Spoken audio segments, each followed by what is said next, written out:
바로 제목 그대로입니다. 저희가 준비한 개혁신당의 이준석 대표 그리고 한국의 희망 양양재 대표가 오늘 먼저 합쳤습니다. 화면부터 보겠습니다.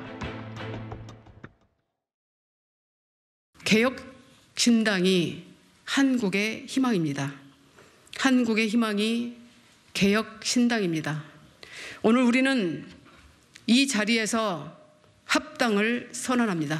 개혁신당과 한국의 희망은 공통의 목표를 가지고 앞으로 정치적 활동을 같이 하기로 즉 합당선언을 했습니다. 오늘부터 저희가 실무적인 협의를 바로 시작해서 빠른 시일 내에 어떤 성과를 가지고 국민들에게 이야기할 수 있도록 노력하겠습니다.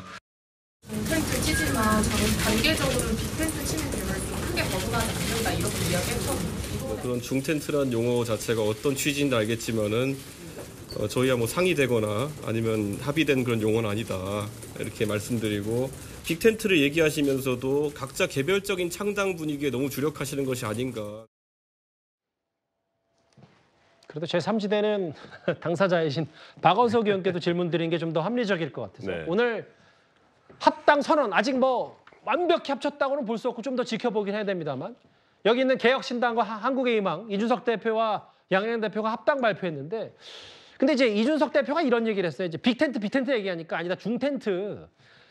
이 제3지대 본질은 주도권 싸움이라고 제가 뉴스탑텐에서 여러 차례 말씀을 드렸는데 그 주도권을 본인이 쥐고 가겠다는 의미가 아니면 중텐트라는 의미를 저희가 어떻게 받아들여야 돼요? 그 중텐트라는 용어는 그 이낙연 대표가 주도하는 새로운 미래 쪽에서 나온 얘기입니다. 그게 아마 이제 중소규모의 통합이 전제되고 그리고 나서 이제 총선 임박해서 뭐 설 연휴 지나서 다 같이 제3지대가 힘을 합치는 그런 절차로 그런 프로세스로 진행될 수밖에 없지 않느냐라는 상황 인식을 중텐트로 표현을 한 것 같은데 예. 저도 뭐 처음 들어본 용어입니다. 근데 이제 빅텐트라는 게 합당이 될 수도 있고 연대가 될 수도 있고 여러 수위가 있어요. 이준석 대표는 왜 빅텐트를 얘기하면서 개별 창당에 주력하냐 이렇게 이제 얘기를 하는데 사실 개별 창당에 주력했던 거는 지금까지 이준석 대표였죠. 그래서 먼저 창당을 했는데 예. 지금 뭐 이낙연 전 대표나 저희 이제 미래대연합 같은 경우에 창준입니다.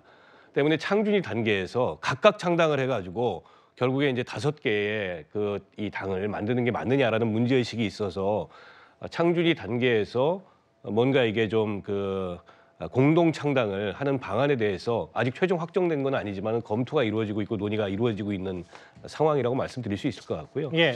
아마 뭐 조만간 그에 관해서 결론이 내려질 거고 이준석 대표하고 양양재 대표의 합당은 새삼스럽지는 않습니다. 이전부터 긴밀히 논의가 진행돼 왔던 걸로 알고 있고 예. 3지대 내부에서는 다 그러리라고 예측을 했던 그런 사안이고 어쨌든 이준석 대표로서는 원내 의석을 한석 얻었기 때문에 예. 이제 큰 소득이 있는 거고 또 양양재 대표 입장에서는 그동안에 조금 고립돼 있었는데 지금 어떻게 보면 3지대에 가장 앞서가고 있는 선두주자인 이준석 대표의 개혁신당과 합당을 함으로써 뭔가 안정감을 갖게 됐고 저는 이게 나쁘지 않다고 생각해요.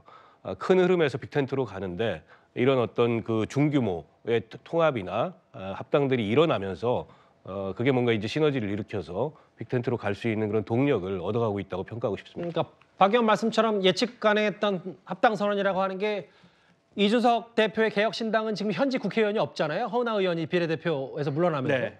그러니까 이제 국회 소통관도 아마 그전부터 양양재 대표 이름으로 소통관 빌려서 했던 걸로 저도 기억하는데 네네네. 그만큼 이제 두 사람의 교류가 있다. 네. 하나만 더요. 근데 이제 합당 검토한다는 얘기도 있는데 근데 개혁신당 특히 이준석 대표 얘기는 계속해서 지난주에 저희가 했듯이 이낙연 전 대표 개항을 나가라라고 하면서 이제 계속 여러 압박들을 하고 있기 때문에 중텐트가 빅텐트가 잘 될 거라는 전망이 별로 없기도 하거든요.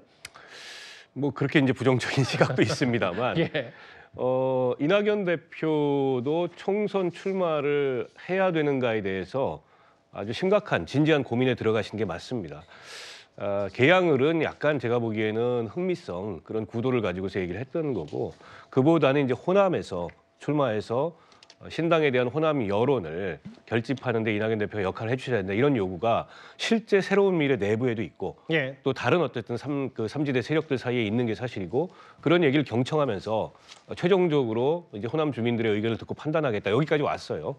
저는 총선에 나서실 가능성이 높다고 생각하는데 근데 이제 이낙연 대표 스타일이 당신이 해놨던 얘기에 대한 부담을 굉장히 많이 크게 느낍니다. 그러니까 미국에서 귀국하면서부터 나는 총선 출마하지 않는다. 내가 사심이 있어서 뭐 이런 그 다른 어떤 정치적 경로를 걷는 게 아니다. 이 얘기를 계속 해왔는데 그 얘기를 걷어들이는 거에 대한 부담인데요. 그 본인은 못 걷어들이고요. 결국에 주변에서 걷어들이도록 만들 수밖에 없다. 그래서 이낙연 대표의 출마에 관한 이런저런 언급들이 제가 보기엔 무슨 빅텐트로 가는 걸림돌이 되거나 그러지는 않을 것 같습니다. 소국장님 이 얘기 짧게요. 그런데 이제 거대 여당, 야당 두 정당이 선거제 이제 빨리 정해야 되는데 지금 선거 80일도 안 남았는데 선거제 안 정하는 것도 상당히 우려스럽습니다만 병립형 그러니까 과거 거대 양당이 유리한 걸로 선거제가 돌아갈 수 있다라는 얘기를 해서 그럼 앞으로 저렇게 많은 신당들 제3지대는 설 자리가 더 없어진 거 아니냐는 평가도 있는데 어떻게 판단하시겠어요? 이게 뭐 내일이 이제 민주당에서 선거제를 위한 의원총회를 하니까 거기서 이제 어떻게 어느 정도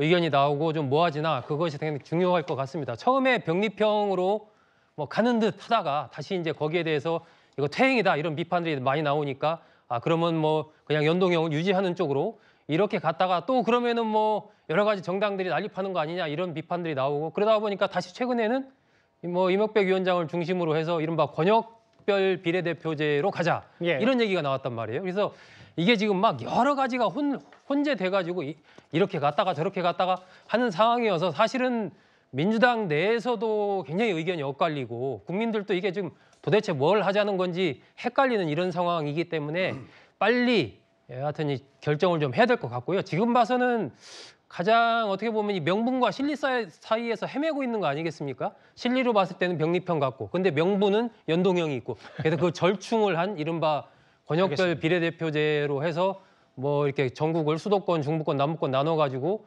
하는 이런 식으로 좀 가자라는 얘기를 지금 이명백 공관위원장이 했기 때문에 아마 그런 쪽으로 갈 가능성이 알겠습니다. 조금 좀 높은 거 아닌가? 뭐 그렇게 좀 판단이 됩니다. 제3지대 얘기까지 길지 않게 만나봤습니다. 그러면 지금까지 들어온 여러분들의 목소리를 만나볼 차례죠. 첫 번째 댓글입니다. 화재 현장에 여야가 어디 있나 다 같이 가야 된다고 하셨고요. 예. 진작에 비서실이 해명할 거 해명하고 사과했으면 좋았을 텐데라고 하셨습니다. 예. 대통령실 얘기하는 것 같고요. 당대표 위한 의원인가요? 아니면 국민을 위한 의원인가요? 하셨고요. 대부분의 국민들은 범죄 사실이 없다. 예, 대체적으로 다 법 없이 잘 사실 분들이죠. 마지막 보겠습니다.